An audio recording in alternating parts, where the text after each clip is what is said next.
Hello everyone, myself Dr. Sayyed Abrar. Today we will see the demonstration of the ulna bone under the different headings starting from introduction, general features, site determination, muscle attachment, ossification, and lastly is the applied anatomy. In introduction, this is the long bone, medial bone of the forearm. It has homologous with the fibula of the lower limb. It has upper end, lower end and the shaft. upper end upper end has two processes. This is the olecranon process, this one is the coronoid process, two notches. This one is the trochlear notch, this is the radial notch. Olecranon process, this one is the olecranon process which has five surfaces. This one is superior surface, anterior surface, behind is the posterior surface, this one is the medial surface, this one is the lateral surface of olecranon process. Then superior surface is rough in its posterior part, anterior part is covered by the bursa. Anterior surface, this one is the anterior surface of olecranon which forms the upper part of the trochlear notch. This one is the trochlear notch. Medial surface continues with the posterior surface of shaft. This one is the lateral surface which is smooth. This one is the posterior surface which forms the triangular area which is subcutaneous. Its upper part forms the point of the elbow. This is the coronoid process which projects forward from the shaft just below the olecranon process. It has four surfaces. This one is the superior surface, this one is the anterior surface, this is the medial surface, this one is the lateral surface of coronoid process.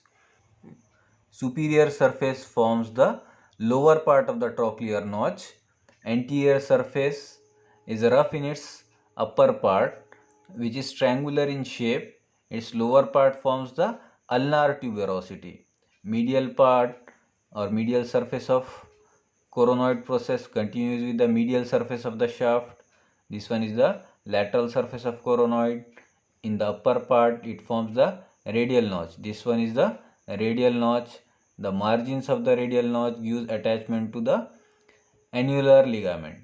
Just below the radial notch, this lateral part of coronoid process forms the depressed area for the accommodation of the radial tuberosity. Then the shaft. Shaft has three borders, three surfaces. Lateral border, anterior border, behind is the posterior border. This is lateral border, also known as interosseous border, which is sharpest of all three borders, which is more sharp in middle 2/4, starting from supinator crest. This one is the supinator crest on the lateral aspect of the coronoid process, just below and behind the radial notch. To the lateral side of the styloid process, head. This is the head of the ulna, lateral side of the head. This one is the anterior border which is thickest and rounded. It starts from lower part of the ulnar tuberosity to the medial side of the styloid process. This one is the styloid process. Part of it is missing in this bone. Then the posterior surface. This one is the posterior surface starting from apex of triangular subcutaneous area on the posterior aspect of the olecranon process to the posterior side of the styloid process. These are the three borders. Then the surfaces. There are three surfaces: anterior surface, medial surface. This one is the posterior surface. Anterior surface between anterior border and the interosseous border. In its upper part it has a nutrient foramen which is directed upward. Nutrient artery is derived from anterior interosseous artery. Then the medial border. This one is the medial border between medial surface between anterior border and the posterior border. This one is the posterior surface between interosseous border and the posterior border. It is divided by the two lines into three areas. This oblique line, this one is the oblique line which divides the posterior surface into upper part and lower part. This lower part is again divided by the vertical line into medial area and the lateral area. Then the lower end has head. This rounded one is the head which articulates with the lower end of the radius, forming inferior radioulnar joint. Posterior-medial to the head, there is a styloid process, pointed projection known as styloid process. On the posterior aspect of the lower end, there is a groove between head and styloid process for the tendon of extensor carpi ulnaris. This anterior surface of the lower end, there is a presence of ulnar nerve and the artery. Muscle attachment. The posterior part of superior surface of olecranon, this part gives insertion to tricep brachii. Anterior part is covered by the bursa. This anterior surface of coronoid process, including part of ulnar tuberosity, gives insertion to brachialis muscle. This is the supinator crest. This crest gives origin to supinator muscle. Also area in front of the supinator crest also gives origin to supinator muscle. This tubercle at the upper end of the medial margin of the coronoid process gives origin to ulnar head of flexor digitorum superficialis. This medial margin of the coronoid process gives origin to ulnar head of the pronator teres.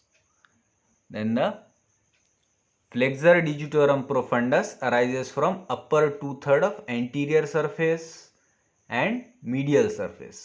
Also from the medial surface of olecranon process and the coronoid process, and through an aponeurosis which gives attachment to three muscles from the posterior border. This posterior border gives origin to three muscles, that is the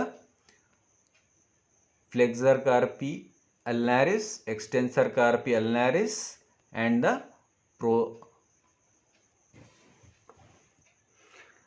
flexor digitorum profundus.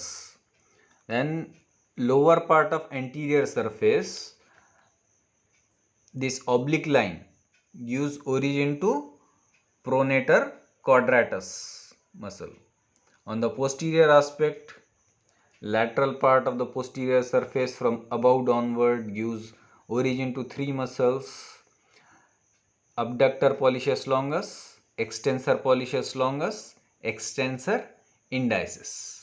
Then the ligaments. This interosseous border gives attachment to interosseous membrane. This oblique cord is attached to the ulnar tuberosity. Capsule of the elbow joint is attached to the trochlear notch or margins of the trochlear notch, which includes coronoid process and the olecranon process. This ulnar collateral ligament of the wrist joint is attached to styloid process.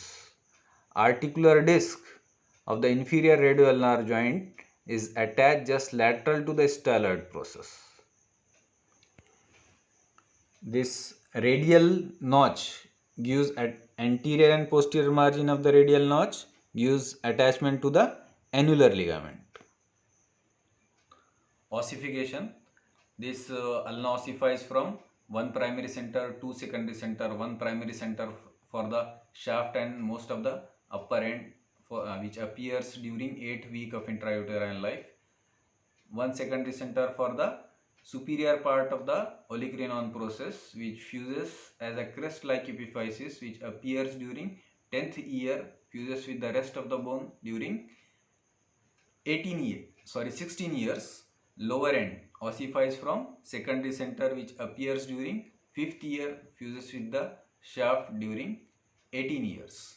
And lastly is the applied anatomy. This ulna is the stabilizing bone because of this trochlear notch which grips the lower end of the humerus. On this foundation, this radius can pronate and supinate for the efficient work of the upper limb. Then next applied anatomy is the fracture of the ulna is common. It can fracture alone or along with the radius. This fracture of the olecranon process is common, produced by the fall on outstretched hand in which the elbow become slightly flexed. This fracture of the coronoid process is uncommon. It is accompanied with the dislocation of the elbow joint. There is a one applied anatomy that is known as maid lung deformity, in which there is a dorsal subluxation or displacement of the lower end of the ulna because of retracted growth of the lower end of the radius. Thank you. Thanks for watching.